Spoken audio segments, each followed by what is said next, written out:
We're going to suspend at, are we spending or adjourning? We're adjourning at 9:45, and we're going to traipse over to room 420 to meet up with the Finnish delegation. And then the Foreign Affairs Committee is going to join us, and we will have a conversation with the Finnish delegation,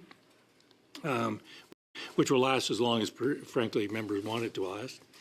But in the meanwhile, we actually have a bit of extra time in the first hour, which has now become the hour and 15 minutes. We're waiting for Dr. Byers to come in, but we'll just proceed with Dr. Steer, and then we'll sound check Dr. Byers when he arrives. So I'm hoping to get to 3 rounds. We'll see how it plays out after 2 rounds, and with that, we'll ask Dr. Cassandra Steer, Chair of the Australian Centre for Space Governance, coming to us by video conference. So thank you for making yourself available. 5 minutes, please. Good morning, Chair, and thank you so much for the invitation to contribute to this study. My work in space security and space law and space governance spans Australia and North America, and I'm particularly interested in what space middle powers can achieve, particularly when they collaborate together and also work with smaller blocks or blocks of smaller nations. So I'll focus on 4 things. The first is the implications of the commercialization of space. The second is how Canada can, and in fact already does, lead in bringing a gender lens to space security. The third is geopolitical impacts on space. And the fourth, if time allows, is why having a national space policy is essential. And I know others have spoken to that. So firstly, the implications of the commercialization of space. We really need to think about space and space-based services a little bit all the time, a bit the way that we all think about cyber and cybersecurity, a little bit all the time. We're all conscious of how much cyberspace permeates our lives. We're all conscious that we need to have strong passwords and protect our personal information. And we all understand the risks of cyber attacks and the need for cybersecurity for national security. And that's how we need to think about space a little bit as well all the time. It's permeating, it's ubiquitous. These space-based services are a part of our daily personal lives and a part of national economic well-being as well as our national security. So it's still fairly early in the morning. You've probably used space at least 10 times this morning. And by this evening, you probably will have used it 20 to 40 times. That's how permeating it is. So space defence is important because space is important to Canada. I'm not sure if others have spoken to this, but I think it's useful to also understand that space systems are made up of 4 segments. So there's the space segment, obviously the satellite or the spacecraft that's in space. There's the ground segment, which is satellite dishes, receivers, and then the data processing. There's the link segment, which is the communication link between satellites and the ground segment. That's providing data or the way that we operate the satellites. And the link segment is actually the most vulnerable to threats and interferences. And then the 4th segment is the human segment. So you and I, as users of space and the operators of space and decision makers. So I think it's quite useful when we talk about space defense to really understand that all of these systems matter to us on Earth, and that in fact, 3 of those segments are not even in space. And then it's also, as others have already stated to this committee, it's important to understand the degree to which the majority of space services are dual use. So a single space system is providing the same services, communications, navigation, both for military uses and civilian uses. And this is largely because of how commercialized space has become. There are approximately 10,000 operational satellites in orbit today. 75% of those are commercially owned. And only about 580 of them are dedicated military satellites. So space as a service has become the modus operandus. D&D, like many militaries around the world, is purchasing space services from commercial providers. Last month in Ottawa, I co-led a workshop that was funded by D&D, which was delivered by a consulting company I work with called SSCL, Space Strategies Consulting Limited. The workshop was titled Defending and Protecting Commercial Space Services in Times of Tension and Conflict. And we discussed the need for clear contractual terms when it comes to protections that commercial space providers need to build into their own systems. We discussed the threats faced by commercial systems from adversaries, and then importantly, the implications on civilians when there's a loss of service because of those kinds of threats and interferences. And there'll be a report coming out early next year about that. So this leads to my second point, which is how Canada can lead in bringing a gender lens to space security. There's globally recognised evidence that girls and women suffer disproportionately during armed conflict for a range of reasons. And then because of the dual-use nature of those commercial space services, if there's a loss of service because of an attack, that impacts not only the armed forces depending on them, but also civilians who depend on those same services. And that often leads to disproportionate impacts for women and girls. So one example is when Russia undertook a cyber attack against a US commercial Viasat satellite in 2022. But as well, Earth observation capabilities, communications capabilities, they can be deployed in a positive way in fulfillment of Canada's obligations under the UN Women, Peace and Security agenda to protect women's and girls' rights during armed conflict. And Canada's been very proactive in advocating for gender-neutral language in UN security, space security discussions and submissions on including a gender lens in space security. And there's an opportunity for D&D to advance this agenda explicitly in its space strategy and as part of its standard operating procedures, and also to partner with countries like the US and Australia who are very keen to advance that agenda. So my time is very short. I'll speak very briefly to the third point.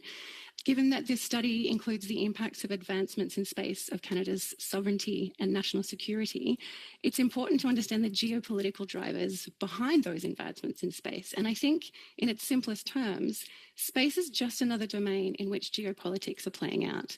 So the tensions we see playing out regionally and globally, they are playing out in this technological domain as well. And this is exactly why space diplomacy is so important. Canada has an international reputation in being an effective space diplomat. It works together with allies and partners, including smaller nations, to advance the agenda of responsible behaviours at UN discussions in Geneva and in New York. It was the first country to join the US in committing not to test direct descent anti-satellite weapons. And it's also very much recognised for bringing clarity on the international law applicable to space security in those international discussions. So I will leave my final point on the need for national space policy. Suffice to say that I join others in advocating for that. Thank you. Thank you, Dr. Spear. And we'll take a moment while we sound check Dr. Byers. Hello, Dr. Byers. This is Andrew Wilson, the clerk, speaking to you. Thanks for joining.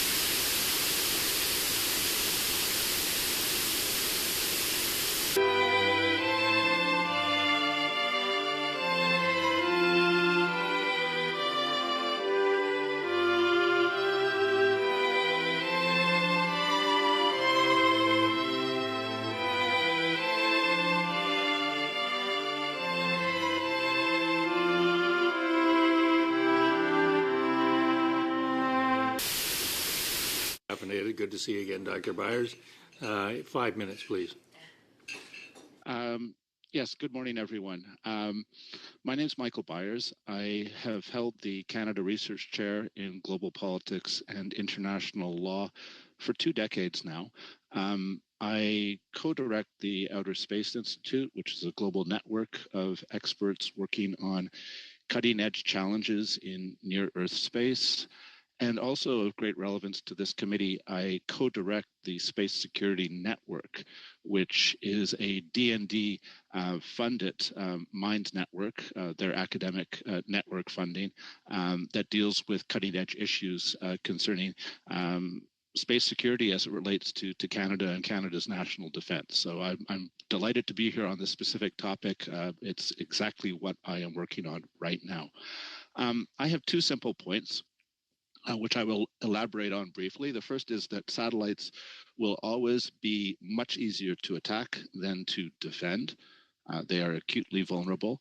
And secondly, that Canada has several space companies that have satellite systems in orbit right now that are being used to support the Ukrainian military in an armed conflict with Russia.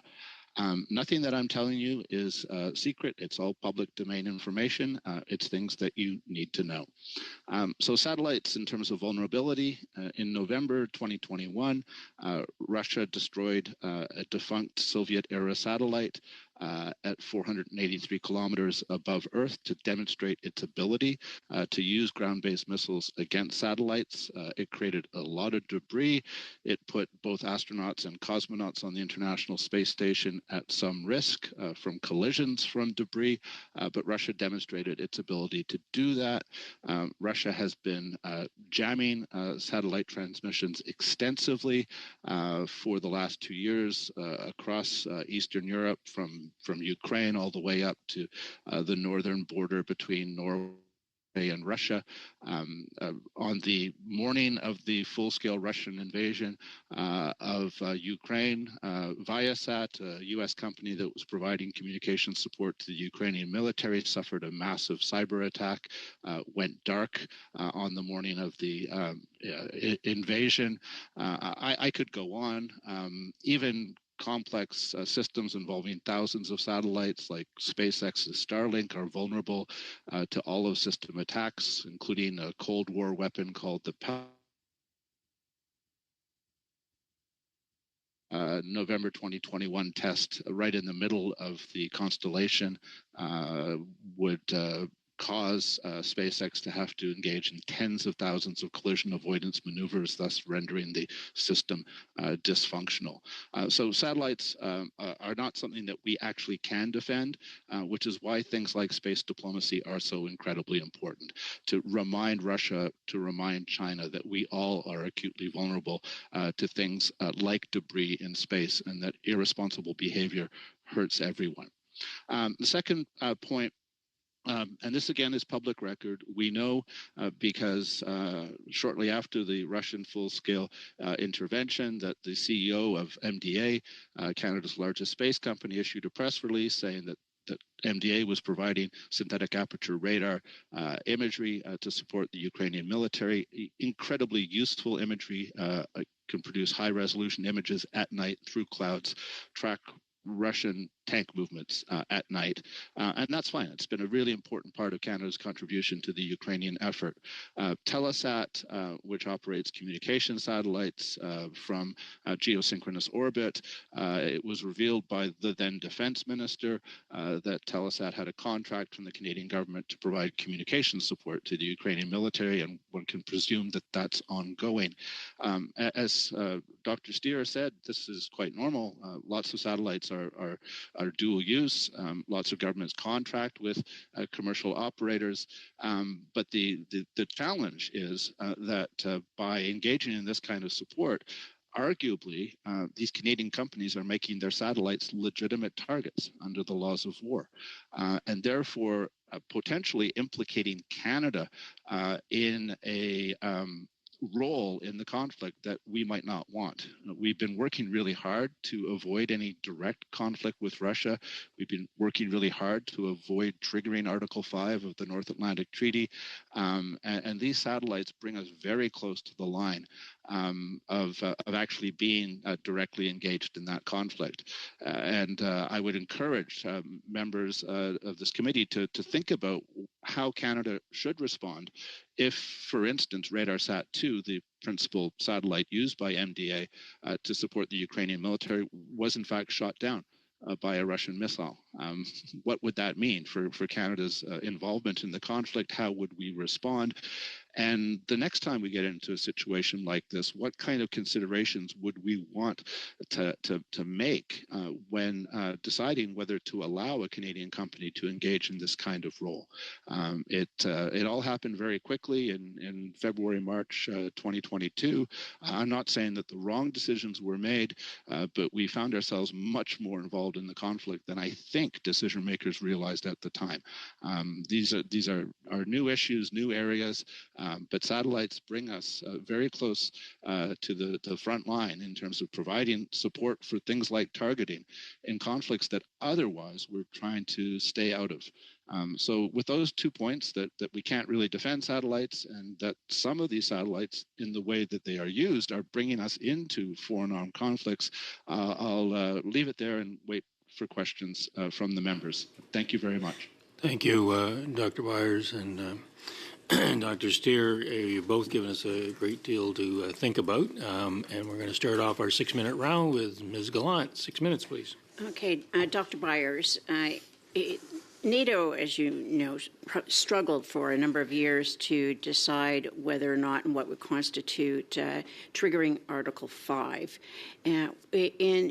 Because it's a dual use, what has there any been discussion in terms of applying Article 5 to a satellite attack? I don't have security clearance, so I don't know whether those discussions have taken place between NATO militaries. I do know it's public record that NATO spends a lot of time on space security, and that there are Canadian officials who are based at NATO in Europe dealing with these issues. So my assumption is, yes, it has been considered. I would suggest that one simple change to make that may already have been made is that if Canadian companies are going to be involved in supporting a foreign military, that they should not tell anyone about this. It was quite remarkable that the CEO of MDA issued a press release in March 2022 to announce MDA's involvement in the conflict. That was a very bad decision, with all respect to the CEO. A lot of people were scrambling, and mistakes were made in those early weeks of the Ukraine war.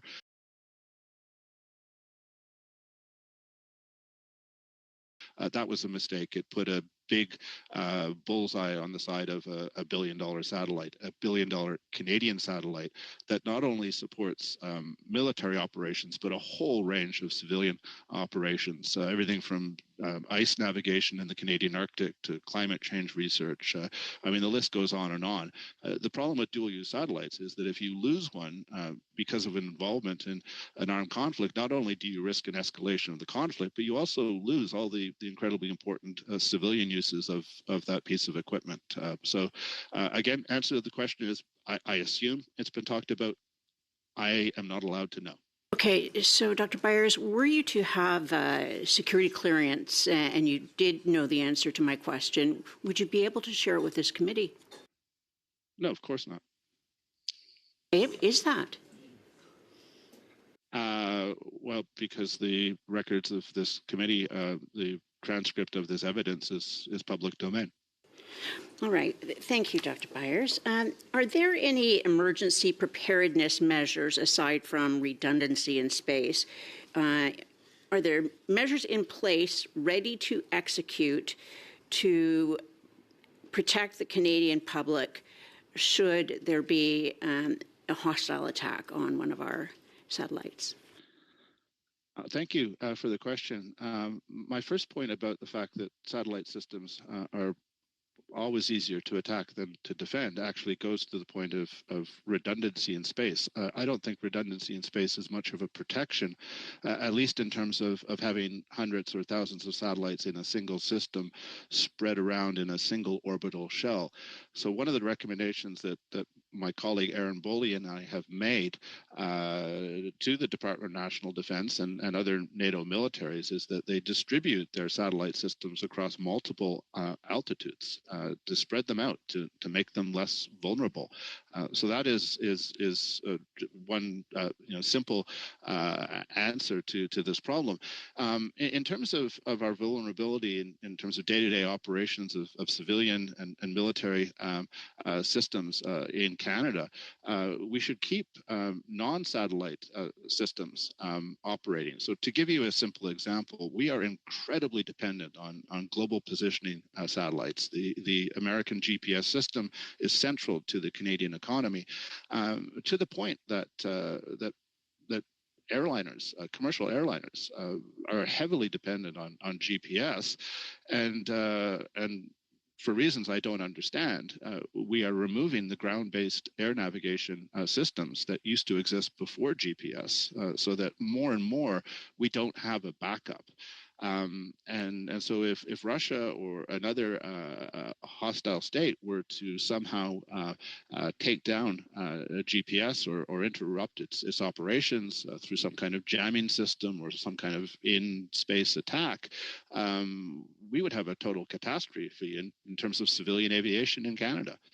So don't take out those ground-based systems. We have redundancies. Don't take out the fiber optic cables because you're relying on satellite systems.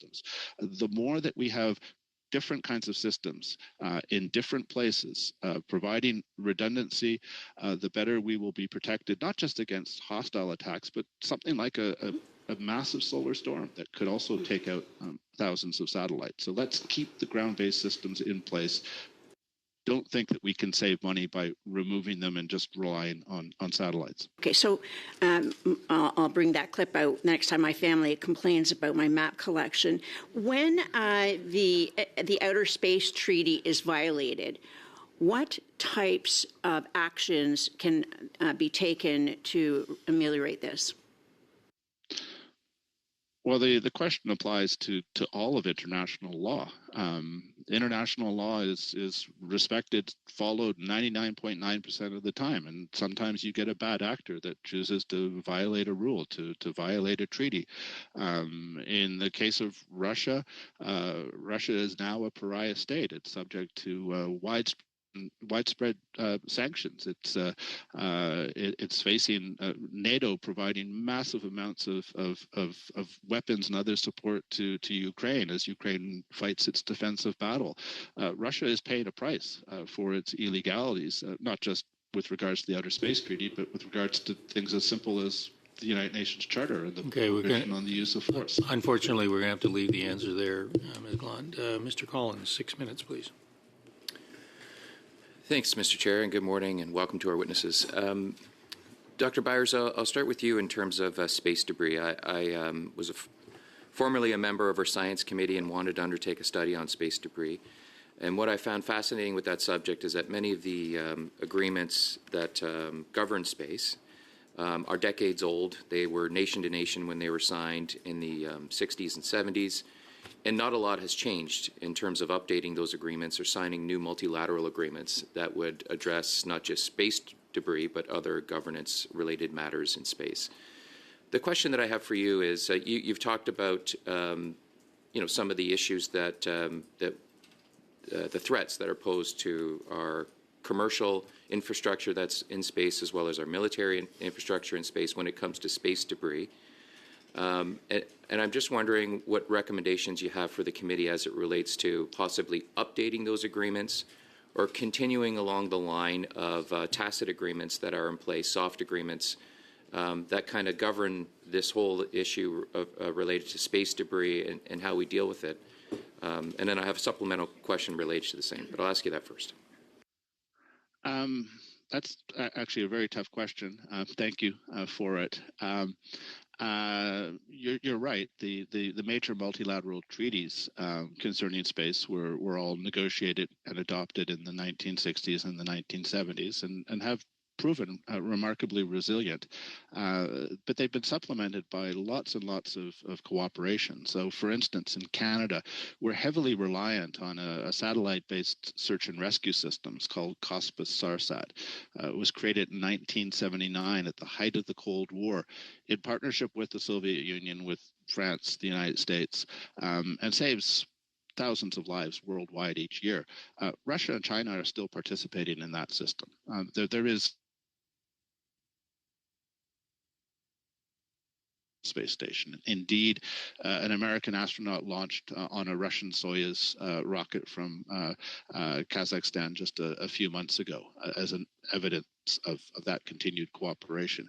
And internationally at the United Nations Committee on the Peaceful Uses of Outer Space, there's still cooperation taking place. Canadian diplomats playing a central role, I should say. We have very effective diplomatic representation at United Nations bodies dealing with space.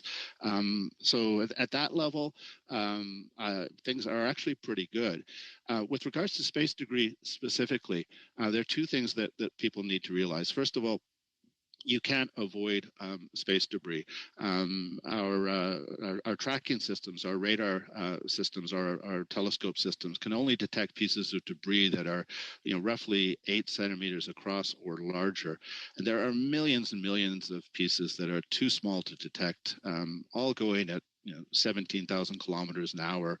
A piece the size of a paint flex can destroy $1 billion satellite. So you can't avoid space debris, and you can't clean it up. You can clean up the big pieces, not the small pieces. At least theoretically, you could clean up the big pieces. But as a result of this, there is a situation of mutually assured destruction in low Earth orbit, where you have all this debris. Any country, any actor that engaged in an action that created tens of thousands, hundreds of thousands of additional pieces of debris would be putting its own satellites at severe risk. And so there is a self-interest in avoiding catastrophic collisions, the use of anti-satellite missiles on the part of those states that are heavily dependent on space. So the United States, China, European countries, Canada, even Russia have a very strong interest in avoiding the creation of much more debris. My big concern to the future is that there are countries that are not very dependent on space that are acquiring the capacity to cause a lot of debris in space. And I'm thinking about Iran, and I'm thinking about North Korea. When North Korea develops the ability to launch 500,000 steel pellets into low Earth orbit to create a pellet ring, we have a serious problem. So this is all part of arms control. It's part of our attempt to restrain rogue nations like Iran and North Korea. We do it with nuclear weapons. Dr. Byers, now do it with regards to space. Sorry, I think I have just less than a minute left. I would like to ask about, you said, I've read some of your stuff, and you talked about it's just a matter of time within the next decade that it's likely someone on Earth will be killed by debris that's re-entering the atmosphere. I read an article earlier that Saskatchewan farm had SpaceX equipment fall onto a field, thankfully, and no one was injured. Florida family had a piece of space asset that was through their roof and into their living room, I think. Can you talk about how a space policy should address these issues, knowing that we really have no guardrails right now that protects people around the world from some of the infrastructure that's finding its way back to Earth? So a year ago, the Outer Space Institute partnered with the International Civil Aviation Organization to look into the risk to commercial airliners from re-entering space debris. And a piece of debris that is just 300 grams could fatally damage a Boeing 777 or an Airbus 350. And so 300 people could die as a result of a collision with a piece of space debris.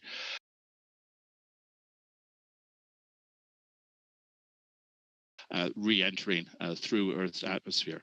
Extremely low probability, very high consequence. And so how do you reduce the risk? Well, one of the ways you reduce the risk is that you stop launch providers from abandoning rocket stages in orbit after they engage in a launch. You require that they engage in what's called a controlled reentry and put that rocket body into the South Pacific Ocean, where it doesn't pose a risk to anyone. So we've been advocating for a controlled reentry regime. I know that the U.S. Space Force will now only contract for a launch if the company can assure them that the rocket stages will come back in a controlled way and go into the ocean. Unfortunately, sorry to keep interrupting, but unfortunately we're having to, this is a 6-minute round, not a 10-minute round. Madame Normandine is next. She will speak en français. So if you make sure your computers are set to the translation mode if you need it. Madame Normandine, 6 minutes, please. Merci beaucoup. Merci aux deux témoins.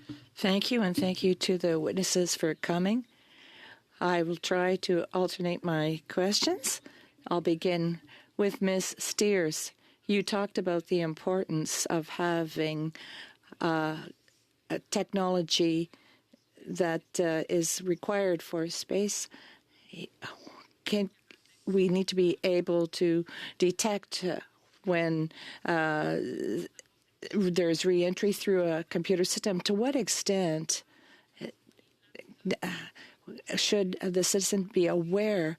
Is that at the same level as a citizen, I can be a risk for an attack or whatever? Respond in English. It's just better for everybody.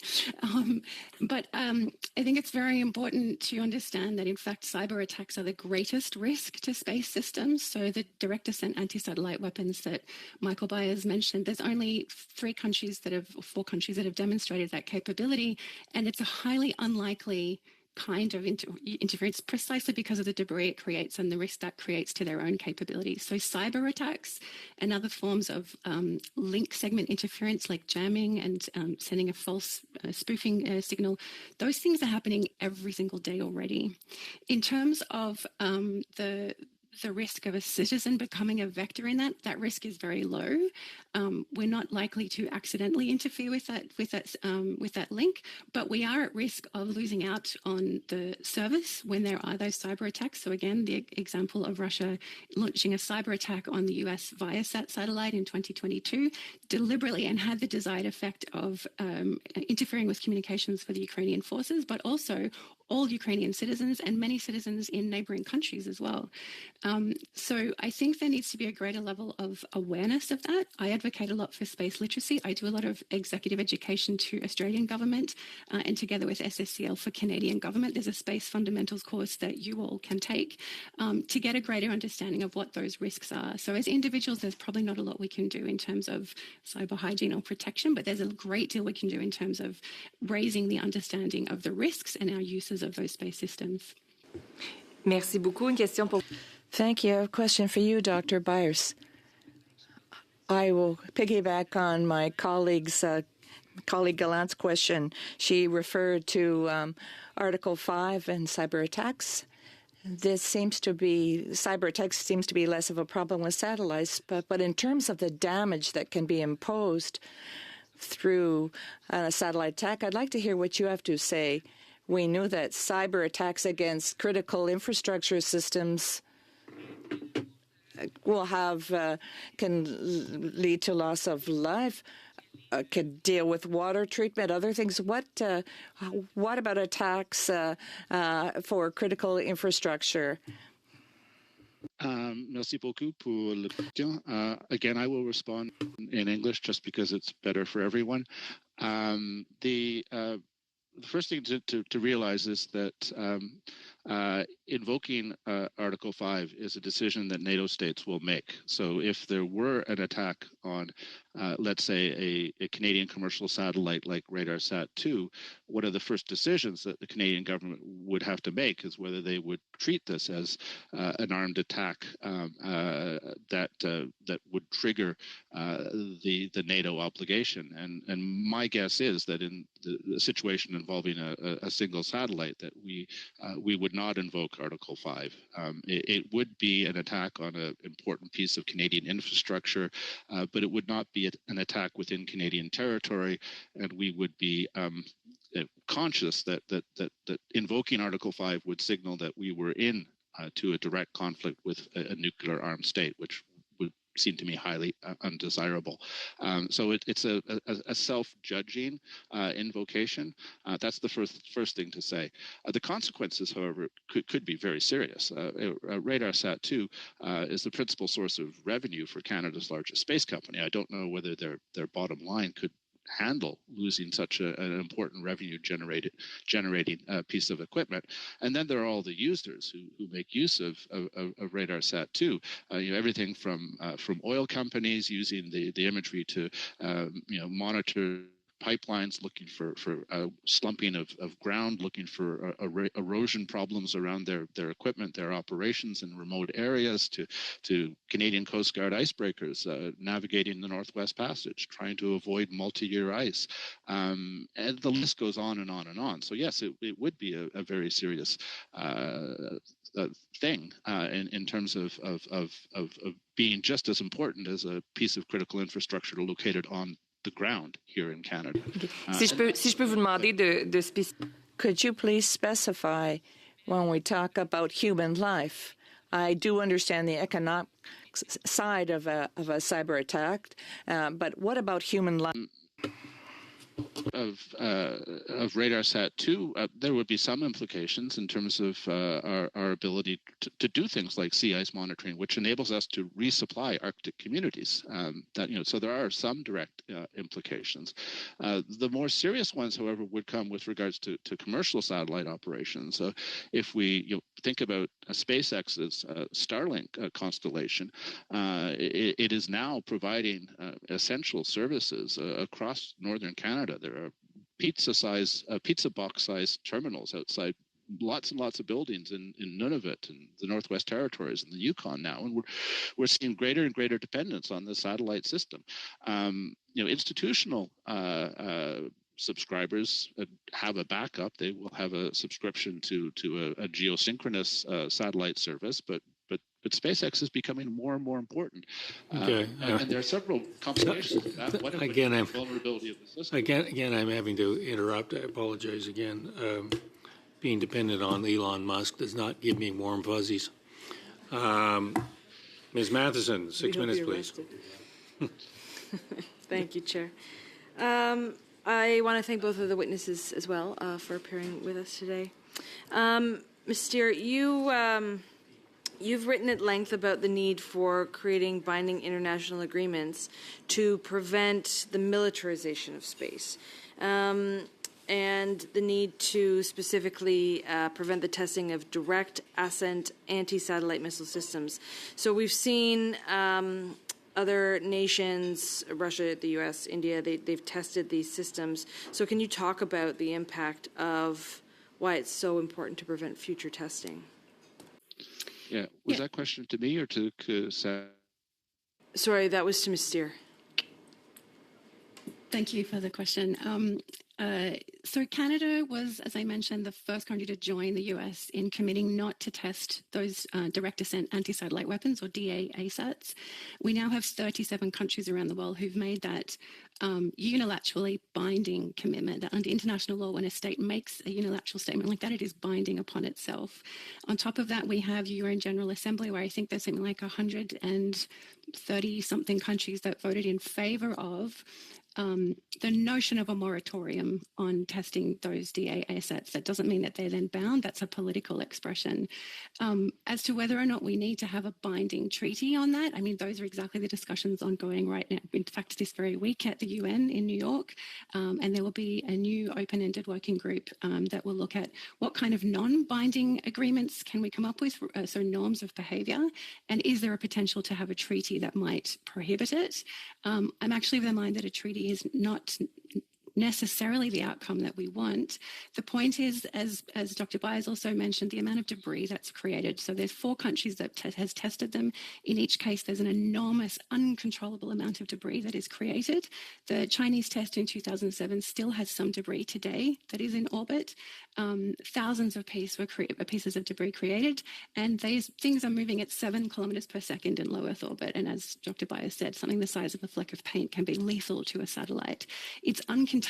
So one of the reasons I don't think that a treaty is necessary is that the laws of international armed conflict will tell us if we are in an armed conflict on Earth, it is prohibited to use non-indiscriminate weapons, and there is an impossibility in determining what the impact will be of creating that amount of debris on all of the satellites that the world depends on. So it is by definition indiscriminate. It's not you're not able to just target a military objective, you're also impacting civilians and civilian infrastructure.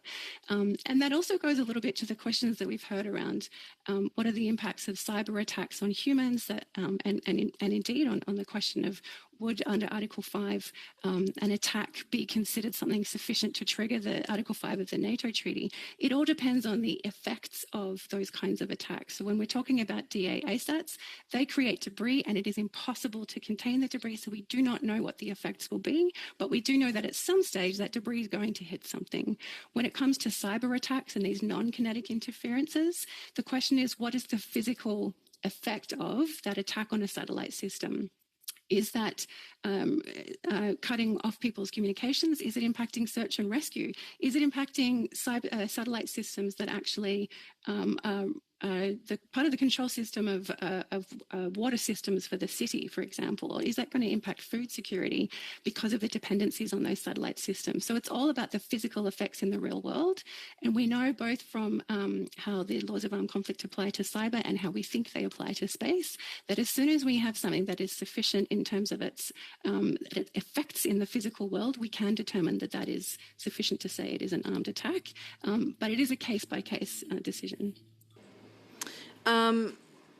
So in terms of that, in terms of those conversations that are continuously happening, are we adequately, though, getting to a point of holding that de-escalation when we see other nations, and this would be for both witnesses, are we doing everything, is Canada doing everything it can within those mechanisms to consistently hold on to that de-escalation specifically?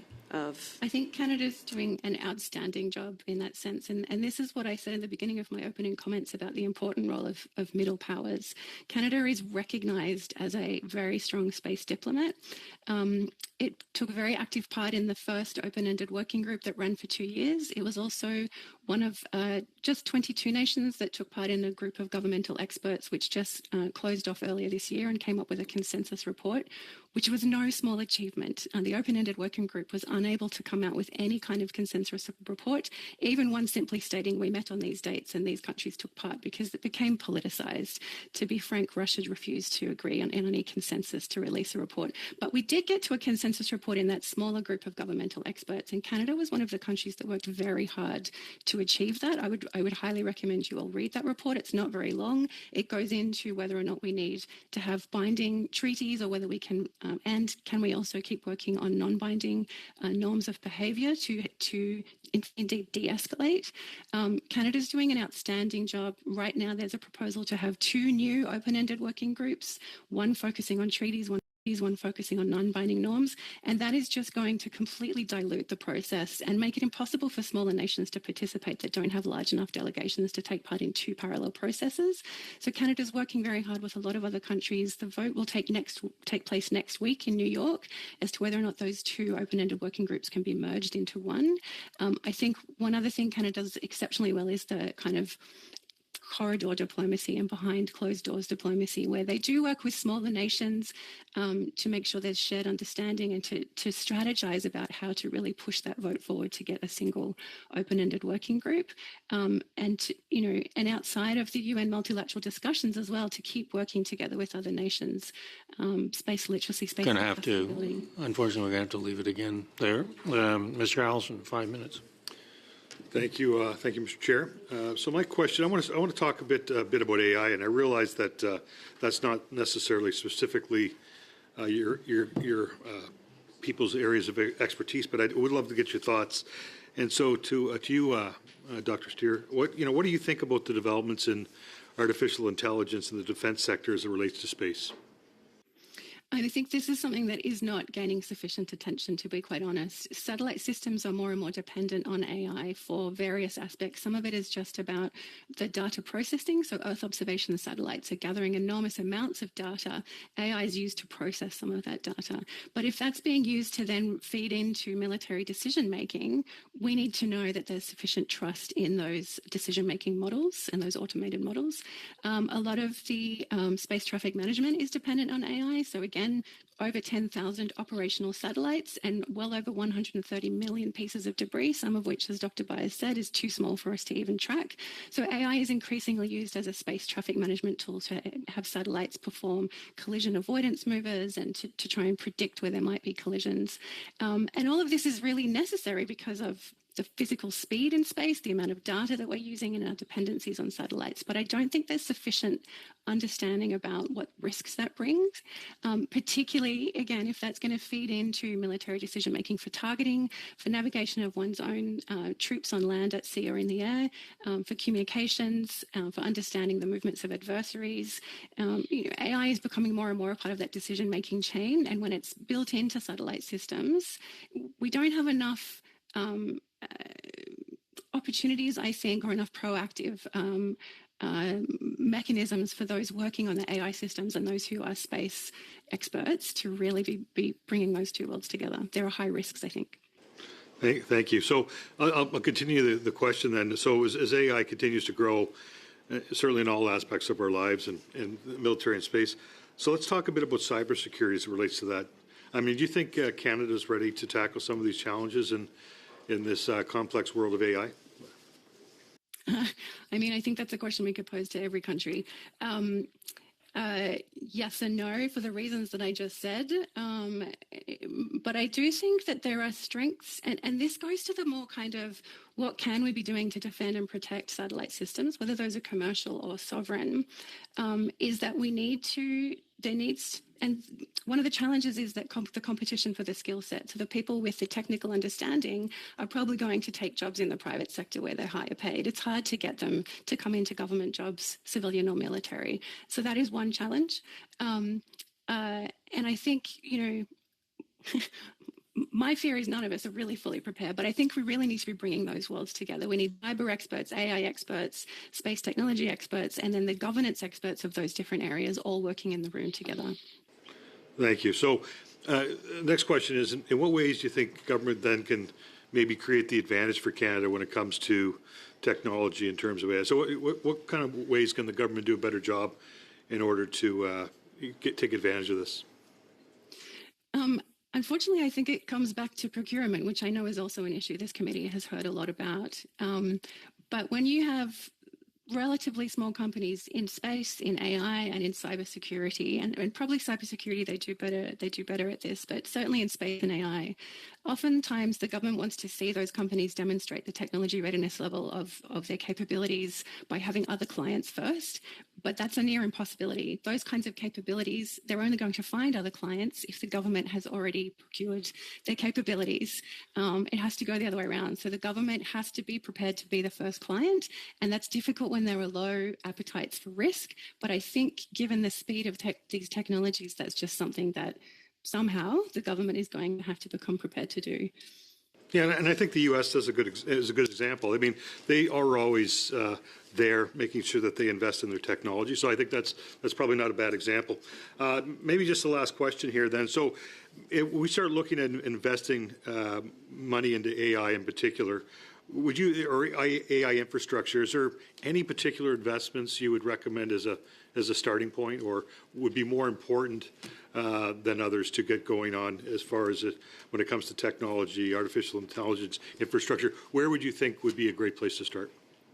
Yeah, I'd have to admit that I wouldn't have sufficient expertise to say what areas of AI in particular, but what I could comment on more is perhaps the mechanisms to do that, because I don't think the government itself has to then become an expert in AI technologies either. What it needs to have in place is mechanisms to be able to test those out. So one example, again, from the US is it has a, I forget what the acronym stands for now, the CASER. So it's about bringing commercial space providers into the defense architecture in a way that they can start to test out and model these capabilities before they decide whether or not to buy them. That helps the commercial providers to understand what the military's needs are, what defense's needs are. It helps defense to understand where the technologies already are at and what the limitations might be, as well as the opportunities. And together they can move towards potential solutions. So I think mechanisms like that are going to help to solve it. Thank you, Mr. Allison. Madame Lambropoulos, 5 minutes, please. Thank you, Chair, and thank you to both of our witnesses for being here to answer some of our questions on this really important topic. I'll start with Dr. Byers. You spoke about how satellites bring us close to the front line when it comes to wars, and you spoke about how there's one satellite in particular that Canada is currently using for its war efforts to help Ukraine. I'm wondering if Russia were to do anything to interfere with that, would it not be considered an act of war? And if so, would it not be like an attack on NATO? I'm wondering what your thoughts are here. Thank you. That is the Article 5 issue that we discussed 20 minutes ago. It could be characterized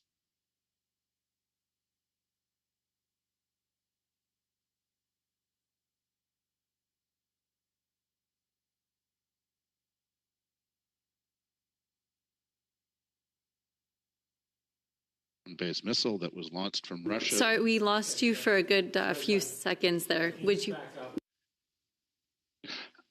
Yeah, this is the Article 5 issue, which is self-judging that Canada could characterize such an action as an act of war, as an armed attack, or could choose not to.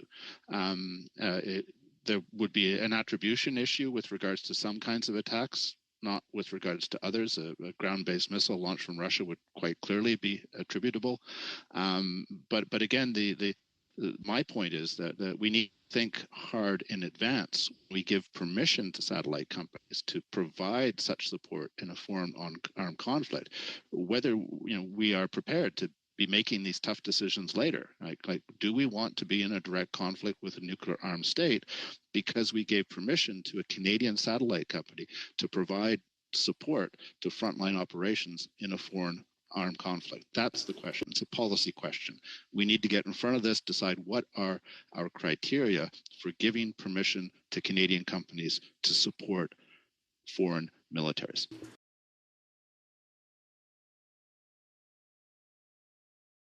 Well, I understand. Thank you very much. Now, Dr. Steer, I guess you could both weigh in on this a little bit. Just it's a point of clarification, and I'm just wondering if you can help me understand a little bit better. You said that generally, if an attack is made on one satellite, there are perhaps repercussions on others. Is that what I understood? Is it possible for a country to only attack one satellite and not have fear that it would affect its own as well? So it really depends on the vector of attack, and this is why it's important to understand space systems of being made up of those 4 segments. So if it is a kinetic physical attack on one satellite, then our concern is what is the debris going to do to other satellites in space. But in fact, as I mentioned, the much greater threats are ground-based and link-based. So the jamming a communications satellite link, spoofing and sending a false navigational link so you don't know where you are, or you don't know where your adversaries are, or you don't know where your target is. Or dazzling an Earth observation satellite so it can't gather the information it's trying to gather, and cyber attacks. So these non-physical, non-kinetic attacks are much more prevalent, much more useful, in fact, and much harder to attribute. So they're also much more effective in times of tension and warfare. In those senses, you're often attacking a different part of the system than just a satellite. The reason people keep talking about distributed architecture and what SpaceLink has done is because when you have many, many, many satellites, it no longer matters if you target one single satellite or one single link, because the other satellites can take the place of that and the service can continue to be provided. So the more complex you make your architecture, the harder it is to attack, which is actually a defensive mode. I don't know if that answers your question. Thank you. You gave a lot of good information there. I appreciate that. And then I would like to ask you another question, Dr. Steer. You spoke about the fact that women are disproportionately impacted when it comes to armed conflict, and that we should be thinking about this when looking at space and how we're dealing with that. Can you give us a little bit more in terms of how this helps us understand space a little bit differently? Can you give us what recommendations you would have for Canada to to take on in order to make sure that we're moving that agenda forward? Absolutely, and thank you so much for the question. So because of the dual-use nature of all of these systems, because civilians are impacted when a dual-use system is targeted, we have to think about what are the impacts on civilians. And often in many conflict situations, women and girls are already, for example, denied access to school. So their only access to schooling might be through having access to internet. They might lose absolute communications with each other as family units during a conflict situation. They might lose access to be able to navigate to sources of water, for example. And in cases where women and girls are being physically targeted with gender-based violence and sexual violence, Earth observation satellites can help to gather timely, real-time evidence and information that would then aid Canadian troops to intervene. So it's both about how they're impacted negatively and also about how we can use space systems to positively ensure that Canada is implementing what its obligations are under its National Action Plan for the UN Women, Peace and Security agenda. So Canada is the first country to have explicitly included space in that National Action Plan, which I think is outstanding. I think... Unfortunately, again, I'm going to have to interrupt the answer here. Madame Normandine, 2.5 minutes. Merci beaucoup, Madame Lambropoulos. Thank you. I have just had my question stolen by Ms. Lambropoulos. You talked about the importance of redundance, and you said that we must not get rid of land systems should there be problems with satellites. I'd like to hear you talk about two aspects. Should we maintain these ground-based systems, or should we be investing even more in these ground-based systems? And I would imagine these ground systems are already used for other purposes. Do we have a priority use system in case of an emergency? Should there be a problem with a satellite that is no longer functioning? If all of a sudden we need to look to that service. An excellent question, and I could give dozens of examples of how we have existing redundancies and how we could build more redundancies into our system. So let me give you just a simple example. In the case of GPS, reliance on GPS, as I've mentioned, Canada and the United States are removing a lot of our ground-based air navigation systems because GPS is just as good and cheaper, and pilots are accustomed to using GPS for all kinds of operations. The problem is if GPS is offline, if it's not accurate because of a solar storm, or if there's jamming that's occurring, and it's a low visibility day at Toronto Pearson Airport, the pilots are then 100% reliant on the ground-based systems for their approaches. And if you were to take out that ground-based system, then the pilots would effectively be blind in low visibility situations. Now, no one is proposing to take the ground-based system out of Toronto Pearson Airport, but we are taking ground-based systems out of a lot of smaller airports across Canada and the United States. And on a normal day, 364 days a year, that's absolutely fine. And then the one day that the GPS is not functioning properly, perhaps because of a solar storm, the pilots are then in a more difficult situation. We want maximum safety with regards to essential functions like transportation. So you keep the ground-based systems, you provide the redundancy. Same thing with fiber optic cables. Just because we're reliant on satellites and they're absolutely fantastic, we shouldn't cancel our plans to build a fiber optic cable to Iqaluit. We should have redundant systems as much as possible. Space is great, but if you get too reliant on one domain and you lose it for whatever reason, then you're in a real pickle. And so wise policy making is always looking to ensure backups. And that's all I'm asking for here. Thanks very much. Ms. Masson, 2.5 Sorry, minutes. just to clarify, we're doing a third round as well, right? Likely, Hopefully. if we're a little tight. Okay. Yeah. Mr. Byers, so just to expand upon, or Dr. Byers, so to expand upon what was just said,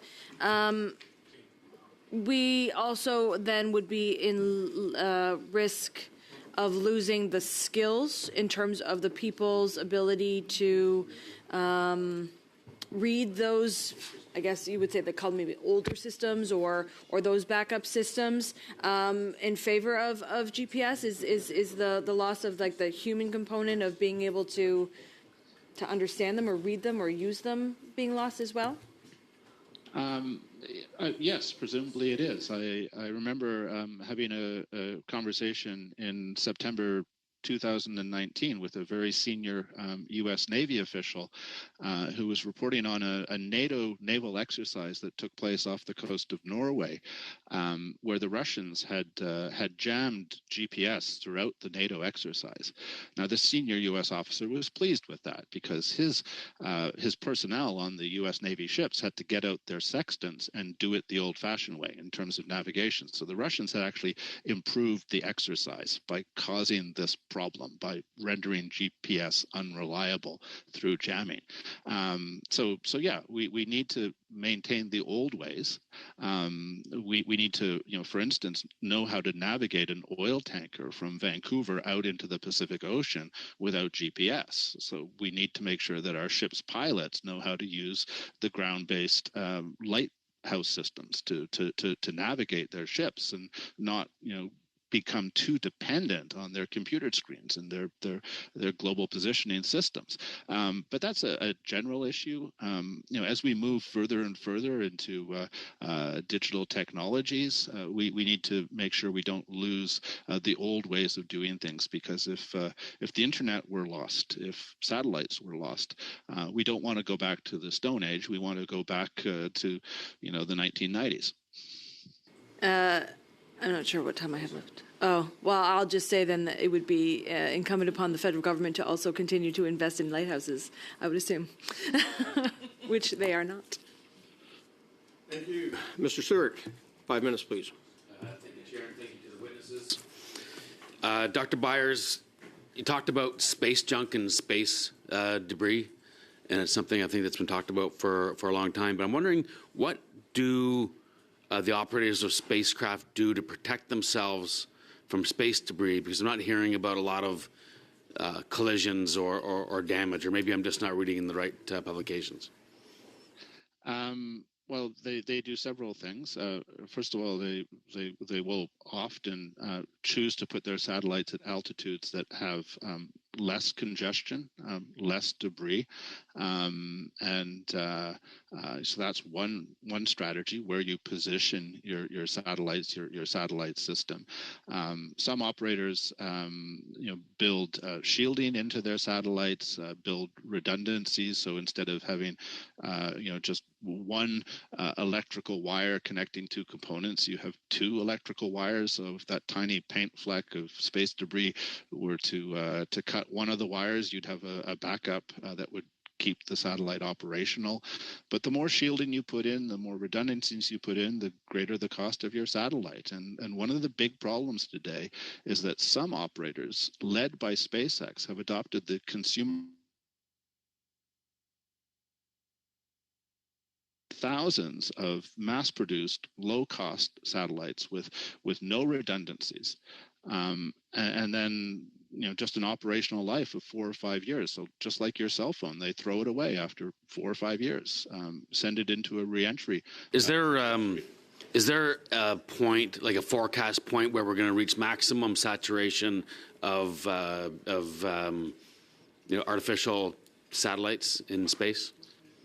Well, there is something called the Kessler syndrome, which hypothesizes that once you get a certain rate of collisions and debris creations, you create a kind of death spiral, a ongoing cascade of debris that eventually destroys the orbit where this is happening, And it's indeed possible that we're in the early stages of this Kessler syndrome already, that in some altitude, some orbital shells, that we've gone beyond the carrying capacity, and we will eventually lose access.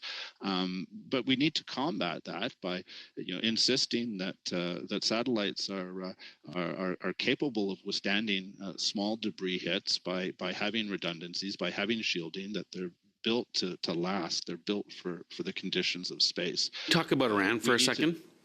You mentioned earlier that the countries that don't rely on space would be the ones most incentivized to mess up our space assets. And I think you specifically mentioned Iran. And have you heard of intelligence that's out there that Iran's actually, preparing a mission to launch these space pellets to create this pellet ring to disrupt our space communications? No, I haven't. I don't have access to classified information, and so I just can't comment on that. I do want to seize the opportunity to say that I'm not worried about China engaging in such an attack, because China has the exact same interest that Western countries do in keeping space a safe place for their satellites. And so there's huge opportunity for diplomacy with China on this issue.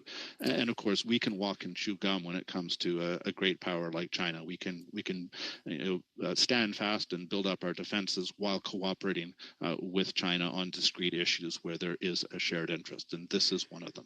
I wonder if I might briefly interject and say I actually don't believe there's any country on Earth that is not dependent on space capabilities. There are different levels of dependency, but I think that actually reduces the likelihood of these kinetic attacks because they will be compromising their own dependencies. Dr. Byers, earlier you mentioned MDA's radar sat, and it's important to us and to other countries. How do we, in general, our aerospace industry, how does it compare to others on the global stage in terms of size and sophistication?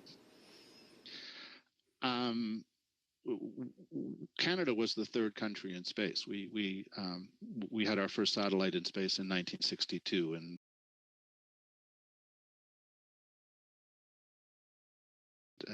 we have legacy companies that have grown and evolved and are global players now. Telesat, with regards to communications, a world leader, currently building a very robust communications constellation in low Earth orbit that actually follows the kinds of recommendations. For 4% of the world's economy, are we more than 4% of the space industry? I don't know about that exact number, but I do know that we have a couple of major players, and yes, we can build more. It is a competitive environment, and these are systems that are essential for any 21st century economy. But I do want to emphasize that we do have several world leaders, and we have companies that are emerging as world leaders, like Canadensis, which is building a lunar rover for the Canadian Space Agency right now. So Telesat, MDA, Canadensis, we have some significant players. Should we have more? Of course we should have more. Is the United States ahead of us? Absolutely. Okay, we're going to have to leave it there.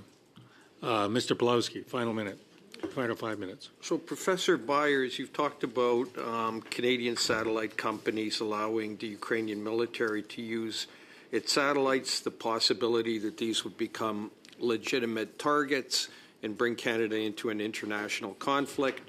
And this gives rise to the policy question of whether we should allow it. I'm wondering, how much really are satellites an exception, though? Canada also produces labs that we sell or we donate to Ukraine. We produce optic systems to help Ukrainian drones. They would theoretically be perhaps a legitimate target, but I guess those would be built on Canadian soil. So if the Russians were to attack Canadian soil, that's a different thing. But we have to get them to Ukraine. So they're going to go through international waters anyhow.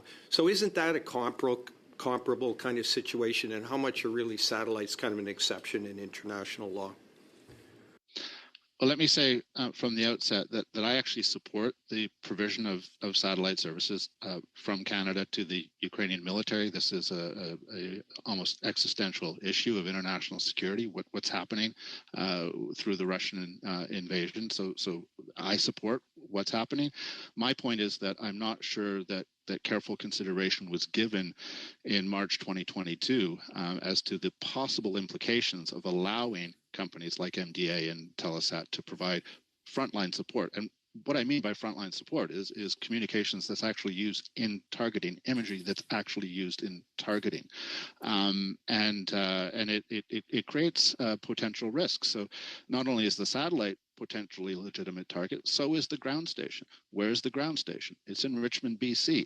I don't think that Russia wants to escalate the conflict by bringing NATO into a direct armed conflict. I think that's holding Russia back from targeting Western satellites like RadarSat-2. But Russian decision making is not something that we should be reliant on, right? We shouldn't be reliant on Russia exercising restraint. We should be carefully considering all of these possible implications. Sorry, can I just interrupt, because I think I'll get to something which I think kind of follows on from this. So in terms of the policy question, Ukraine is not acting contrary to international law. Russia certainly is, violating the most fundamental principles of international law by attacking a sovereign international state, which leads me to the question, okay, the Ukrainians can and do get assistance from commercial satellites. How about the Russians? I mean, the Russians can certainly pay companies in order to use their satellites. Do we know if this is happening, and what can we do to prevent that in international public or private law? Yeah, this is a form of export controls, and I can assure you that it's very carefully scrutinized. There have been instances in the past. So a few years ago, Iran launched a missile attack on a U.S. base in Iraq, and were reliant on imagery provided by a Western satellite company when planning their attack. Fortunately, the United States intelligence services were able to penetrate those communications and knew that the attack was coming, and were able to move most of their personnel out of harm's way. But yes, there are unscrupulous Western companies that will sell imagery or communications to anyone, and regulators need to be on top of this and monitor it and punish it when it occurs. That's an export control issue, essentially.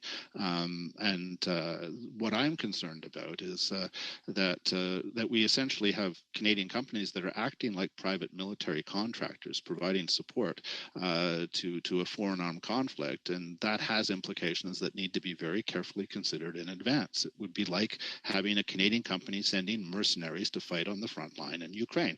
Would we want to approve that? What would be the possible implications? And I'm not sure that those kinds of discussions and careful policy considerations occurred in March 2022. And the next time we get into this situation, I would hope that we would have a playbook for how to analyze what is the right decision on the part of the Canadian government. Ms. or Professor Steer, do you want to interject on anything related to that? We haven't given you any time, sorry. No, thank you so much. You asked to what extent satellites are the exception, and I think there is something different in the sense that the services they provide are not geographically limited. So if Canada provides a lab or even, sends over some explicitly military equipment, of course, that equipment itself in the course of warfare becomes a target, but it's less likely that Canadian soil becomes a target. Satellites that are in space are beyond national jurisdiction, and the services they're providing are not just within the geographical limitations of one country or one area. They're global, or they're international in any case. And the fact that they are dual use, so under the laws of armed conflict, you can only target a military objective, you cannot target a civilian object. But if something is providing services both for military and civilian purposes, it probably is a legitimate target. The next question that has to be asked, though, is what is the proportionality of the means of interfering with that service? And what are the implications then going to be for civilians? That's the whole point of the laws of armed conflict. Unfortunately, again, I'm having to cut people off. I sort of feel badly, but I don't.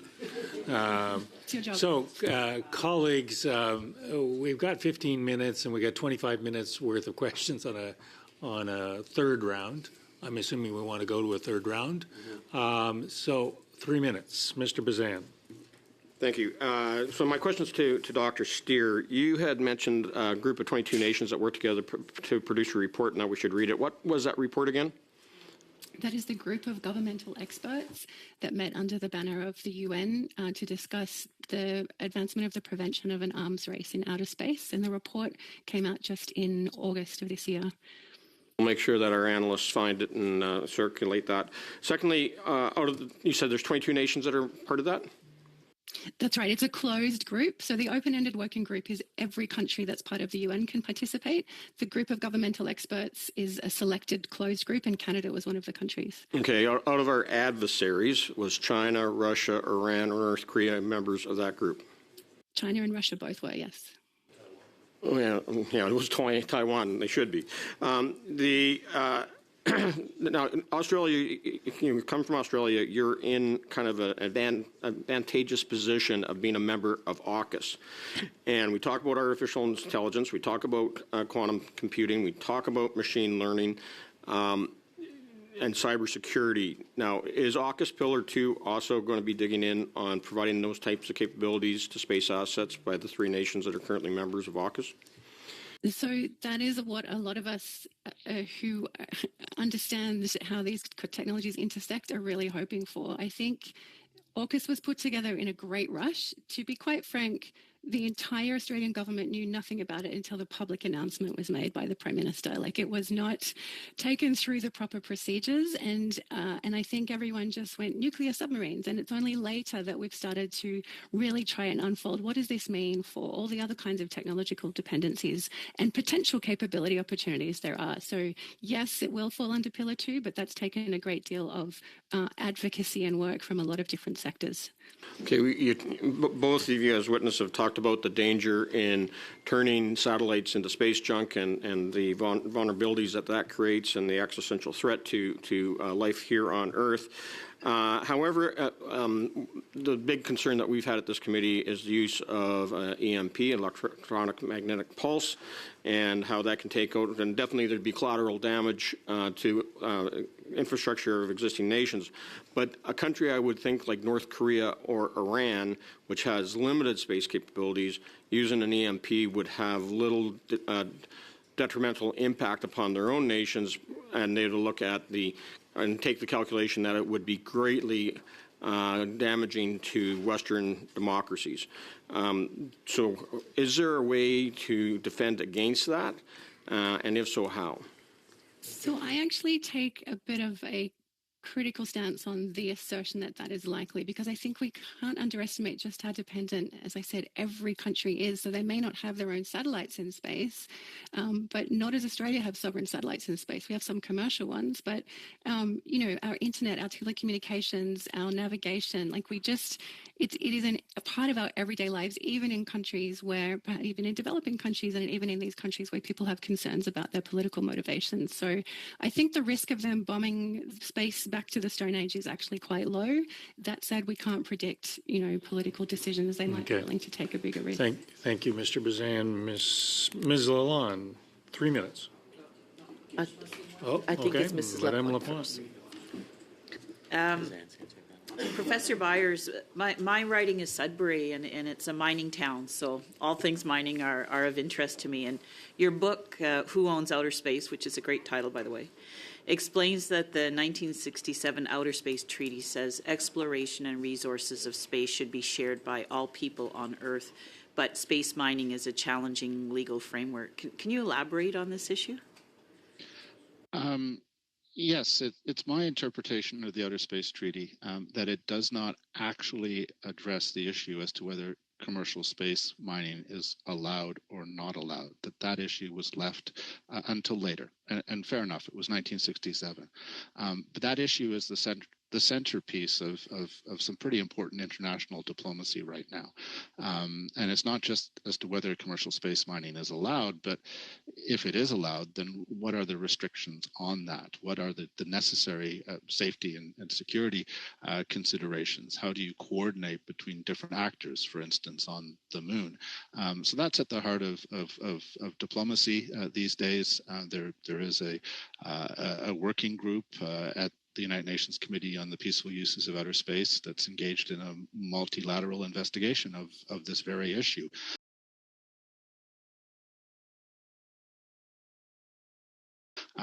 Canada has a lot that it can bring to the table. Our expertise in terrestrial mining, obviously, our expertise in multilateral diplomacy, of finding compromise, of bringing everyone to an agreement in what is a consensus-based organization. I just want to use this opportunity, however, to point out that mining in space will be 1,000 times more difficult than mining on the surface of the planet. And so the safety and security elements of this issue of space mining are something that need to be front and center, lest we get caught up in the excitement about the possible economic benefits. There's a lot of enthusiasm, a lot of hype with regards to space mining. And I would like to remind people that this is an extremely dangerous, difficult environment, extreme distances, the vacuum of space, challenges like lunar dust alone make me hesitate about a lot of the proposals we hear about. There will be a future for space mining one day, but it's not coming quickly, despite what a lot of entrepreneurs would want you to believe. You mentioned the importance of diplomacy in your response.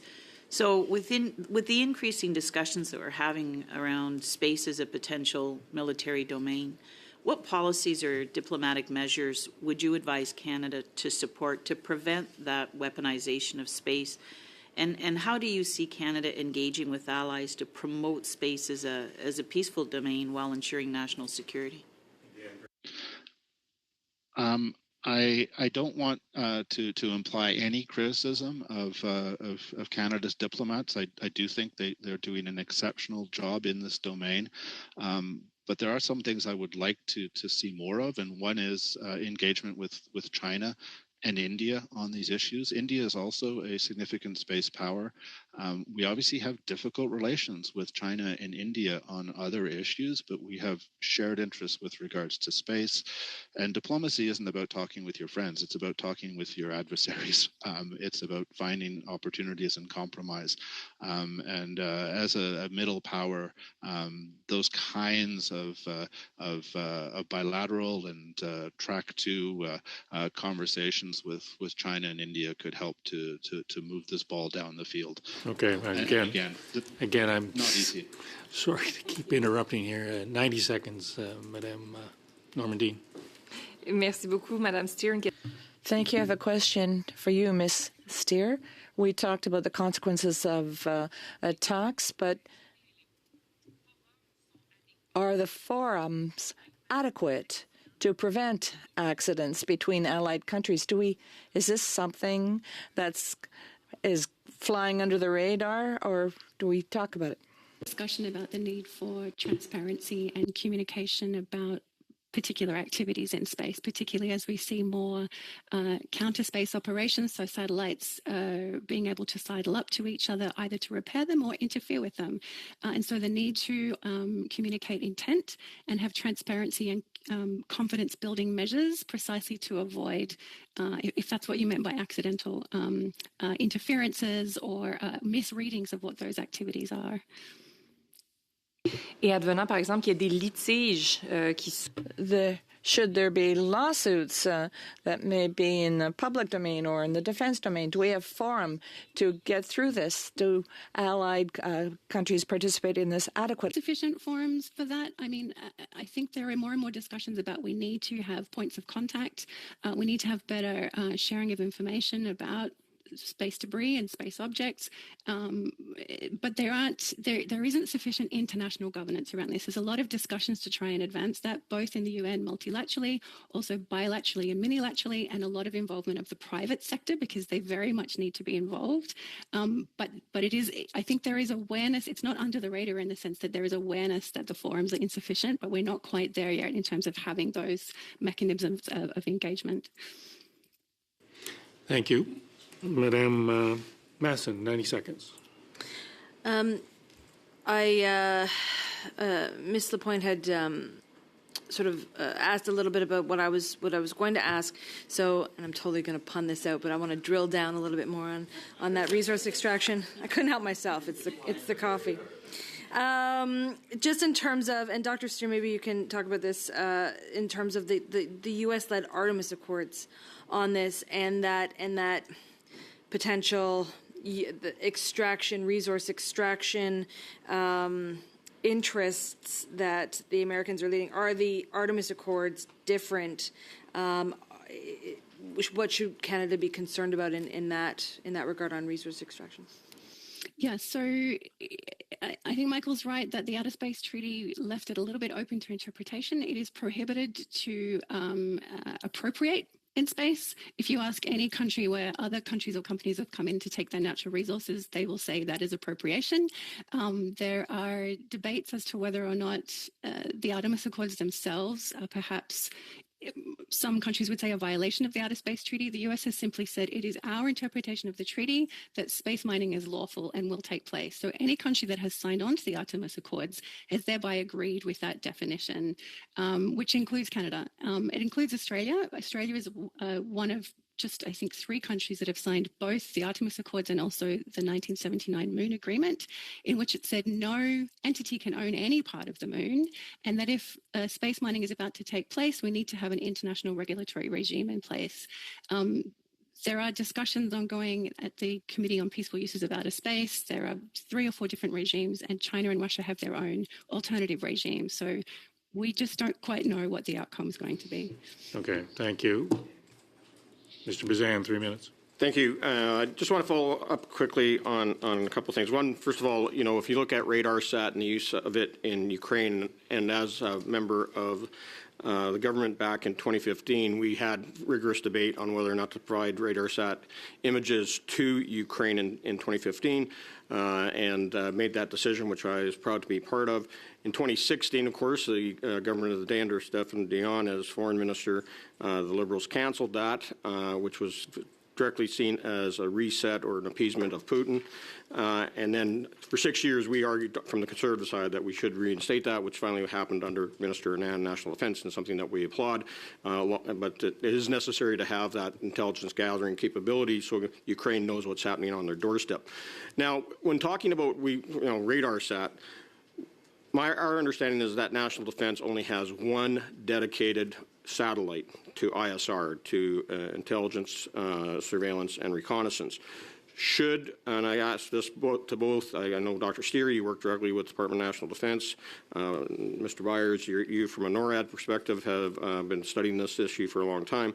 But should Canada supply for our own Arctic sovereignty, but also to our NORAD relationship, do we need to have more dedicated ISR satellites? And I'll start with Dr. Steer and then Dr. Byers.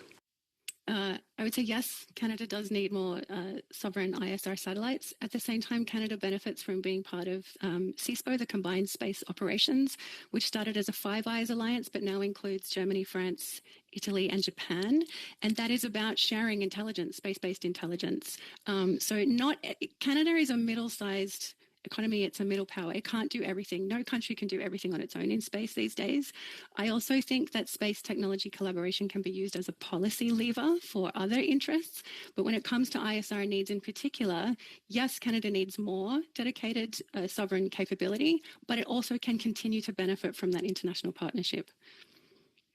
And also, from a standpoint of NORAD, particularly the Canadian relationship with NORAD and how we can bring space-based ISR satellites into that conversation. Yeah, if I could just add, we do have RadarSat Constellation. I focus my comments on RadarSat 2 because it's a commercial satellite, but we do have 3 very capable radar satellites that are owned by the Canadian Space Agency and essentially tasked by the Department of National Defense. I presume that they're involved in supporting Ukraine also, but I've been focused on the issue of a commercial company providing support to frontline operations because that raises some really complex issues that need to be addressed by policy, as you've indicated was done after the annexation of Crimea in 2014. Mr. Brazan, just in a final few seconds here. Over the course of this study, I've been concerned about the dual use of this technology, particularly that it's largely directed to commercial use, but with sometimes incidental military use. Occasionally that's reversed. But behind all of this technology and behind all of these companies are sometimes individuals who make erratic decisions, to put it generously. I don't think I need to elaborate with Mr. Musk, but we did see that Mr. Bezos, with his Blue Origin technology, had an interview with Mr. Trump. And shortly thereafter, the Wall Street Journal didn't publish their opinion. Of course, that's not connected.